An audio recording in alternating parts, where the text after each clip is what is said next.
श्रीमद् भगवद गीता ज्ञान यज्ञ प्रवचन क्रमांक 198 अध्याय 4 ज्ञान कर्म संन्यास योग और श्लोक क्रमांक 37।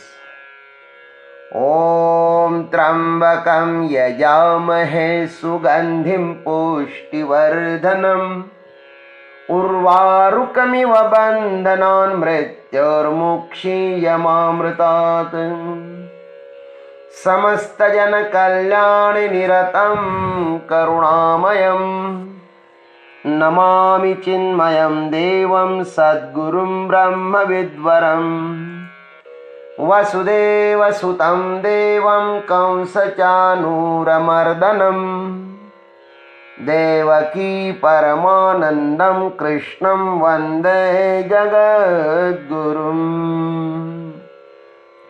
ओम तत्सत। भगवान श्री कृष्ण परमात्मा ने 33वें श्लोक में ज्ञान प्राप्ति के 3 उपाय बताए। उसके अनंतर 35वें श्लोक में ज्ञान प्राप्ति के 2 फल बताए, मोहम न यास्यसि और भूतानि आत्मनि द्रक्ष्यसि। 36वें श्लोक में ज्ञान प्राप्ति का वृजनम संतरिष्यसि, यह 3रा फल बताया।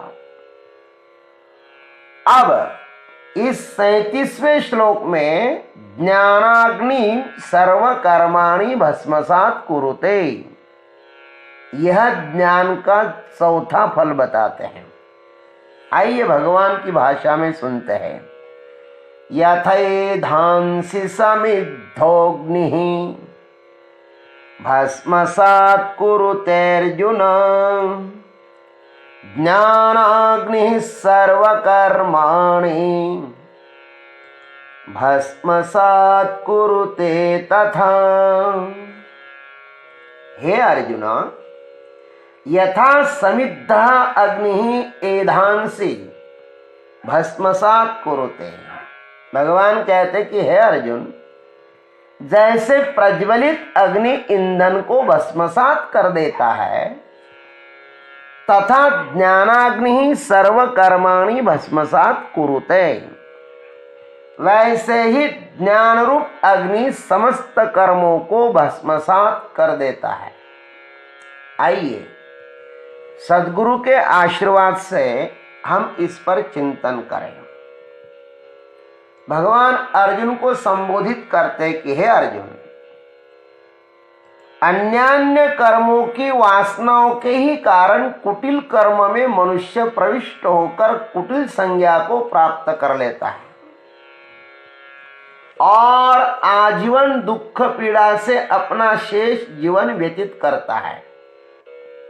इस भावी महाविनाश से अर्जुन बचे, इसी आकांक्षा से उसको भगवान अर्जुन नाम से संबोधित करते हैं। हे अर्जुन, तुम्हारे भीतर परमहंस महात्माओं जैसी सरलता है, उसे प्रकट होने दो। जिन कर्मों ने उन्हें ढक दिया है, उसको ज्ञान की कसौटी पर कस दो। जो सार है वह बचेगा और जो निस्सार है वह भस्म हो जाएगा। जैसे यथा समिद्धा अग्नि एधांसि भस्मसात् कुरुते, जैसे प्रज्वलित अग्नि ईंधन को भस्मसात कर देता है।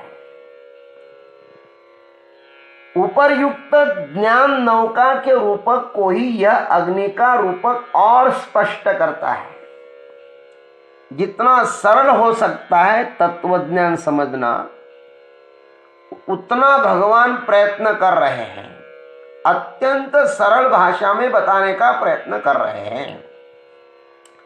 इस ज्ञान कर्म योग को भगवान अग्नि के रूपक के द्वारा ही अधिकतर समझाने का भगीरथ प्रयास कर रहे हैं। अग्नि और ज्ञान में अधिक साम्यता है। महाभारत कालीन समाज में अग्नि की अधिक उपासना प्रचलित थी। वेदों में भी अग्नि की ही अधिक उपासना बताई है। अग्नि और आत्मरूप तत्व की साम्यता को हम इस प्रकार देख सकते हैं। अग्नि सामान्य रूप से सब जड़ चेतन पांच भौतिक पदार्थों में विद्यमान है। किस रूप में? अप्रकट रूप में। सामान्य रूप से विशेष प्रक्रिया से प्रकट हो जाती है ना, तब वो अग्नि बन जाती है। इसलिए भगवान यहां पर उनको समिद्धा अग्नि कहा है, अर्थात प्रज्वलित अग्नि।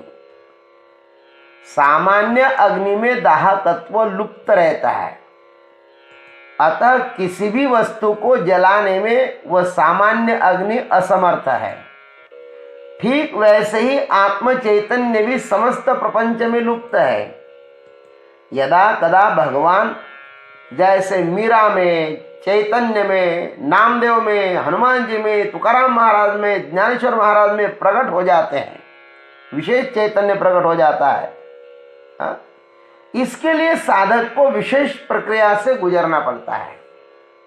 सामान्य चैतन्य सब जगह है, लेकिन विशेष चैतन्य को अपने भीतर प्रकट कराना हो तो उसके लिए भी कुछ प्रक्रिया होती है। अग्नि में दूसरा विशेष गुण यह है कि वह प्रज्वलित होने के बाद सबको सूखा, गीला, सुगंध, दुर्गंध सबको जलाती है। अग्नि के पास कुछ भी नहीं बचता, सबको जलाती है। जो भी अशुद्ध है सो जल जाता है, और जो नैनम दहति पावकः, शुद्ध स्वर्ण है सो बच जाता है, उसको फिर कोई जला नहीं सकता। अग्नि से गुजरे बिना शुद्ध स्वर्ण की परीक्षा नहीं होती। अतः अग्नि परीक्षा, यह वाक्य हमारे यहां बहुत ही प्रचलित है। शुद्ध ज्ञान भी जो अशुद्ध है उसे अलग तथा शुद्ध है उसे अलग करता है।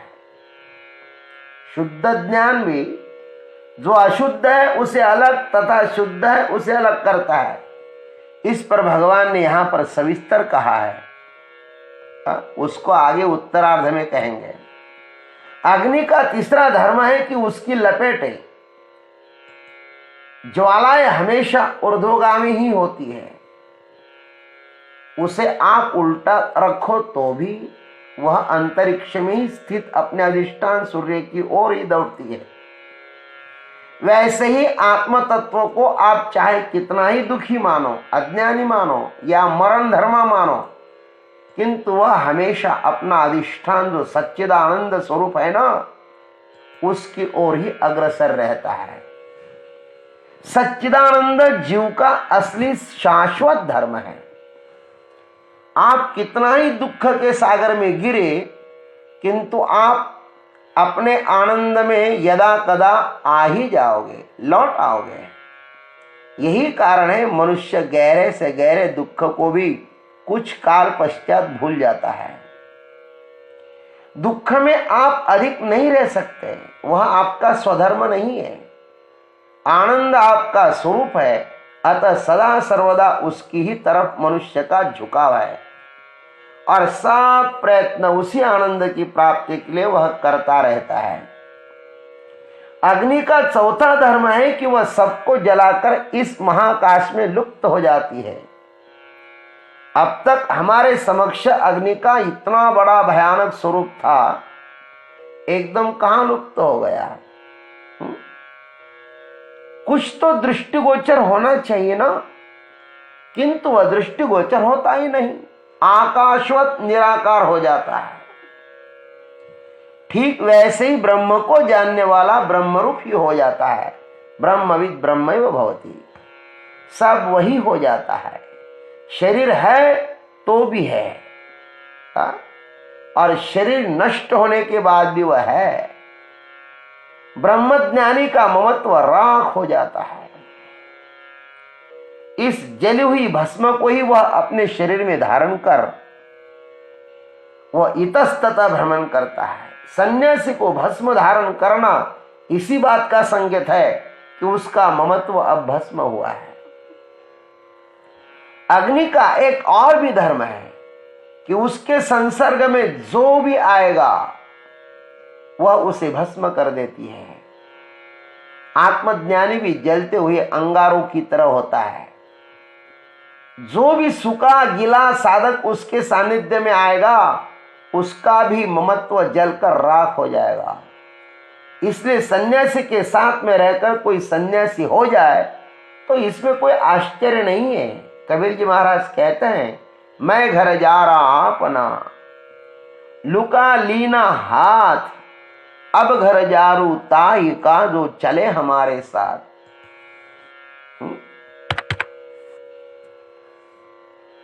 भगवान यहां पर अग्नि के रूप के द्वारा ज्ञान की महिमा अभिव्यक्त करते हैं।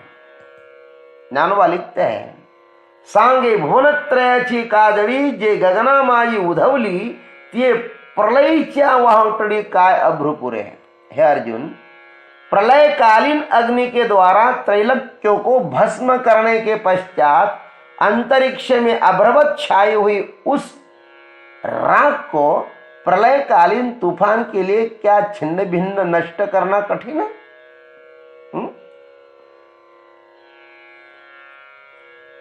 अथवा दूसरा दृष्टांत देते हैं कि पवनाचेनी कोपे पाण्याची पाळी पे तो प्रलयानळू दडपे तृणकाष्टिकाय, किंवा वायु की सहायता से प्रदीप्त ज्वालायमान महाप्रलयाग्नि कुपित होकर भी सागर में स्थित जल समुदाय को अपने महान सामर्थ्य से गला देता है, तो क्या वह सामर्थ्यवान प्रलयकालीन महाअग्नि घास और काष्ठों के बीच दबकर बुझ जाएगा? इन दो महान रूपक के द्वारा ज्ञानेश्वर महाराज तत्व ज्ञान की महिमा के महात्म्य को कहते हैं। अब आगे कहते हैं, तथा ज्ञानाग्नि सर्वकर्माणि भस्मसात् कुरुते। वैसे ही ज्ञान रूपी अग्नि समस्त कर्मों को भस्म कर देती है। यहां पर कर्मों का भस्म करने का क्या अभिप्राय है? आइए इस पर चिंतन करें। समस्त कर्मों को तीन प्रकार से हमारे तत्ववेत्ताओं ने विभाजन किया है: संचित, प्रारब्ध, क्रियमान अथवा आगामी। संचित वह है जिसमें अनंत जन्म देने का सामर्थ्य है। प्रारब्ध वह है गर्भ के प्रथम दिन के बुद्बुद में प्रविष्ट हुआ जीव, उस क्षण से जो प्रारंभ हुए शरीर का अंत होने तक, माने मृत्यु तक जो कुछ इस शरीर के साथ घटित होगा वह सब प्रारब्ध ही है।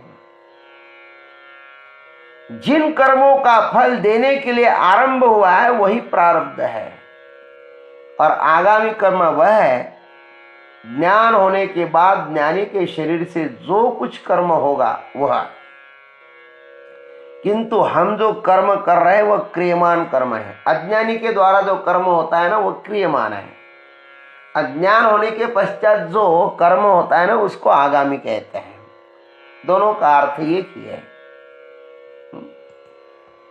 जो अंतःकरण के संग्रहालय में संग्रहित है वे संचित कर्म है। यह शरीर जिनसे मिला है वह प्रारब्ध कर्म है।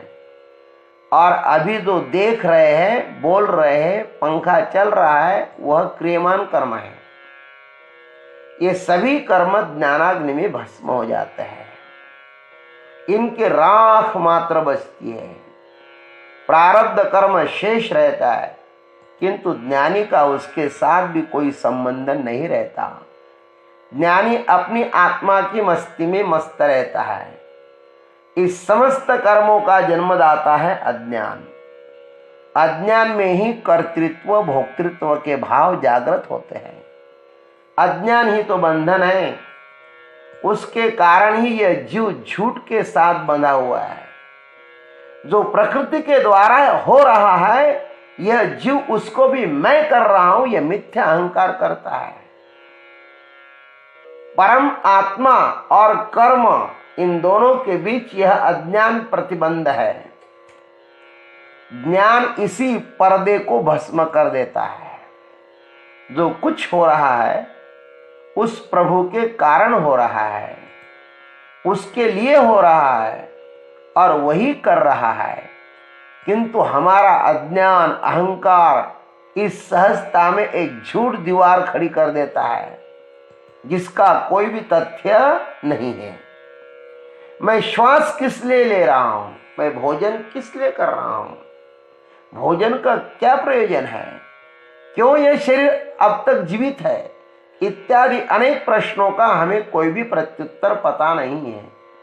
तो भी अहंकारवश कहे जा रहे हैं हम कि मैं यह हूं, मुझे यह करना है। अहंकार ही एक बड़ा प्रतिबंध है। कर्मों का संग्रह उसी के कारण है। समस्त कर्मों का आधार स्तंभ वही अहंकार है। अहम करो इति वृथाभिमान है। ज्ञानाग्नि इस कर्म के जन्मदाता को जला देती है। अज्ञान जब भस्म हो जाता है ना, तब कर्म सिर्फ कर्म है।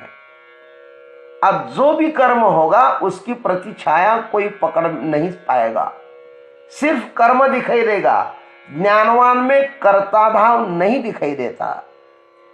कर्म देखो, उस कर्म के पीछे कर्ता है भी नहीं। कर्ता का प्रतिबिंबित होने का जो आधार स्तंभ था न अज्ञान, वह अब जल गया है। अब न भविष्य की चिंता है, न भूत का पश्चाताप है, और न वर्तमान में सुख दुख का बोध है। भूत भविष्य मिट जाए तो वर्तमान परमानंदमय हो जाता है। भूत भविष्य का चिंतन ही भीतर तूफान मचाता है। ज्ञानी की इस तूफान से मुक्ति हो जाती है। ज्ञानी का जीवन वैसा ही हो जाता है जैसे सरोवर में कोई कमल खिला है। वह भी हिलता है, डुलता है, सब कुछ करते हुए अपने स्वानंद की मस्ती में निमग्न रहता है। उस कमल के पुष्प के द्वारा जो कुछ अभिव्यक्त हो रहा है वह परमात्मा ही तो है। कमल पूर्णतः परमात्मा को समर्पित है। ज्ञानी से जो कर्म हो रहा है वह पानी पर खींची गई लकीरों की तरह है। सिर्फ लकीर दिखाई देती है, होती नहीं है। इस प्रकार ब्रह्मात्म के ज्ञान होने के पश्चात संचित और क्रियमान या होने वाले आगामी कर्म दोनों ही भस्म हो जाते हैं। प्रारब्ध मात्र शेष रहता है। वह भोगक्षय के पश्चात समाप्त होगा, लेकिन उनसे होने वाला सुख दुख ज्ञानी को पीड़ित नहीं करता, क्योंकि वह दृष्टा भाव से स्थित है। शारीरिक समस्त धर्म ज्ञानी को भी होते हैं, क्योंकि वह उनके साथ संसक्त नहीं होता है। ज्ञानी के भी समस्त धर्म ज्ञानी को होते हैं। भूख प्यास का वह दृष्टा होता है। भूख लगी मैं देख रहा हूं, प्यास लगी मैं देख रहा हूं, लेकिन उनके साथ बहता नहीं हूं। शरीरों की जरूरतों को पूरा करेगा वह, लेकिन शरीर बनकर नहीं, दृष्टा बनकर। भगवान यही इस श्लोक में कहना चाहते हैं। भगवान ने बहुत सुंदर बात कही इस श्लोक में, आप पढ़ लेना, इस श्लोक को जान लेना। यथैधांसि समिद्धोग्निर्भस्मसात् कुरुते अर्जुन, ज्ञानाग्नि सर्वकर्माणि भस्मसात् कुरुते तथा। सब कर्म भस्म हो जाते हैं प्रारब्ध को छोड़कर। ओम तत्सत। जय गुरुदेव, जय जगदीश्वर, जय जय महाकाल।